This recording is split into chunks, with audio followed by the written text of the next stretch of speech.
പിടി വരയ്ക്കുന്നതിനുള്ള വിവിധ ഘട്ടങ്ങൾ പേജ് നമ്പർ 13 ചിത്രം 1.5 കപ്പിന് പിടി വെക്കുന്നതിൻ്റെ വിവിധ ഘട്ടങ്ങൾ. ഇതിന് ഒരു കളർ സെലക്ട് ചെയ്യുന്നു, ഒരു ദീർഘവൃത്തം നമ്മൾ വരക്കുന്നു. സെലക്ട് ചെയ്തതിന് ശേഷം ഇതിൻ്റെ ഒരു ഡ്യൂപ്ലിക്കേറ്റ്, എഡിറ്റിൽ ഡ്യൂപ്ലിക്കേറ്റ് എന്ന രൂപത്തിൽ ഇതിൻ്റെ ഡ്യൂപ്ലിക്കേറ്റ് എടുക്കുന്നു. അതിൻ്റെ നിറം മാറ്റുന്നു. കൺട്രോൾ ഷിഫ്റ്റ് കീകൾ അമർത്തിപ്പിടിച്ച് ഇതിൻ്റെ വലിപ്പം കുറക്കുന്നു. വലിപ്പം കുറച്ചതിന് ശേഷം ഇവ രണ്ടും ഒരുമിച്ച് സെലക്ട് ചെയ്ത് പാത്തിൽ ഡിഫറൻസ് ക്ലിക്ക് ചെയ്യുന്നു. ഡിഫറൻസ് ക്ലിക്ക് ചെയ്യുന്നതോടുകൂടി നമുക്കൊരു പിടിയുടെ വലിപ്പം ഇത് അഡ്ജസ്റ്റ് ചെയ്യുന്നതിന് വേണ്ടി ഇവിടെ നമുക്ക് ക്ലിക്ക് ചെയ്യാം. ഇതിൻ്റെ വലിപ്പം കുറച്ച് നമുക്കിവിടെ ജോയിൻ്റ് ആവുന്ന വിധത്തിൽ ഇത് മനസ്സിലാക്കിയതിന് ശേഷം ഈ ഭാഗം കട്ട് ചെയ്യുന്നതിന് വീണ്ടും ഒരു ദീർഘവൃത്തം വരക്കാം. ദീർഘവൃത്തത്തിന് മറ്റൊരു നിറം നൽകാം. നൽകിയതിന് ശേഷം ഈ രൂപത്തിൽ വെച്ചതിന് ശേഷം ഈ രണ്ട് ഒബ്ജക്റ്റുകളും ഒരുമിച്ച് സെലക്ട് ചെയ്ത് പാത്തിൽ ഡിഫറൻസ് ക്ലിക്ക് ചെയ്യുക. ഇപ്പോൾ നമുക്കൊരു പിടി ആയിട്ടുണ്ട്. ഈ പിടി നമ്മളിതിൽ വെക്കുന്നു. ചിത്രത്തിനനുസരിച്ച് ഇതിന് ചെറിയ മാറ്റങ്ങൾ വരുത്താം. ആരോ കീ ഉപയോഗിച്ച് അത് കൃത്യമായി ചേർന്ന് ഇരിക്കുന്ന രൂപത്തിൽ വെച്ചതിന് ശേഷം പിടി ഓക്കെ ആണെങ്കിൽ ഇത് ഒരുമിച്ച് സെലക്ട് ചെയ്ത് ഒബ്ജക്റ്റിൽ വീണ്ടും ഗ്രൂപ്പ് ക്ലിക്ക് ചെയ്യുക. ഇപ്പോൾ നമുക്ക് കപ്പും സാസറും റെഡി. ഇനി ഇതിനകത്ത് ചായ വേണം. അതുപോലെ ചായ ആവിയായി മുകളിലേക്ക് പോകുന്നത് പോലെ തോന്നിപ്പിക്കുന്ന ഒരു ഭാഗം കൂടിയാണ് നമുക്കിതിൽ വരച്ച് ചേർക്കാനുള്ളത്. ഇതിനു വേണ്ടി നമുക്കൊരു പുതിയ നിറം, ചായയുടെ നിറം ഇവിടെ താഴെ സെലക്ട് ചെയ്യുക.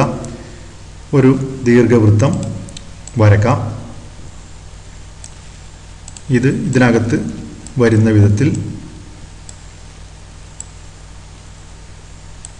ആരോ കീ ഉപയോഗിച്ച്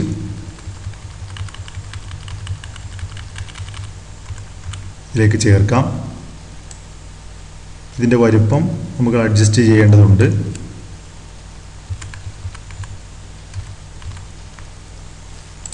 ഇപ്പോൾ പാത്രത്തിൽ ചായ ഉള്ളത് പോലെയാണ്.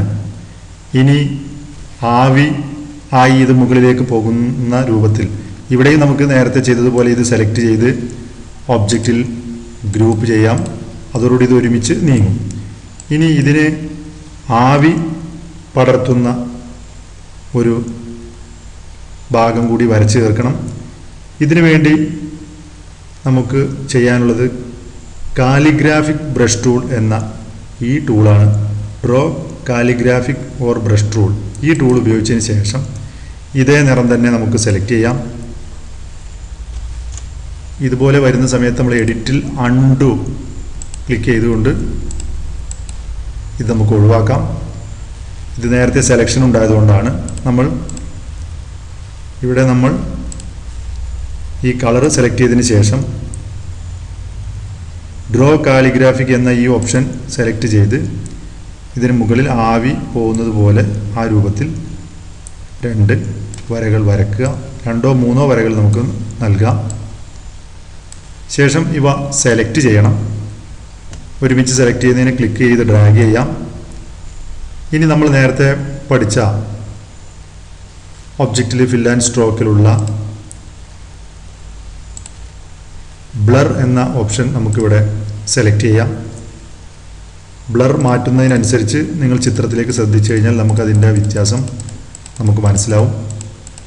ഈ രൂപത്തിൽ ആവി വരുന്നത് പോലെയാവും. ആരോ കീ ഉപയോഗിച്ച് നമുക്കത് വേണമെങ്കിൽ താഴേക്ക് നീക്കി ഇതുപോലെ സെറ്റ് ചെയ്യാം. ഇതും ഇതുപോലെ ഒരുമിച്ച് സെലക്ട് ചെയ്ത് ഒബ്ജക്റ്റിൽ ഗ്രൂപ്പ് ക്ലിക്ക് ചെയ്യുക. ഗ്രൂപ്പ് ക്ലിക്ക് ചെയ്ത് സേവ് ചെയ്യുക. ഇപ്പോൾ നമ്മൾ ചെയ്യാൻ ഉദ്ദേശിച്ച പ്രവർത്തനത്തിൻ്റെ പ്രധാന ഘട്ടം കഴിഞ്ഞു. ഇനി ഇതിൽ ആവശ്യമായ അക്ഷരങ്ങളും ചിത്രങ്ങളും ചേർത്ത് ഈ ബോർഡ് നമുക്ക് പൂർത്തിയാക്കാം.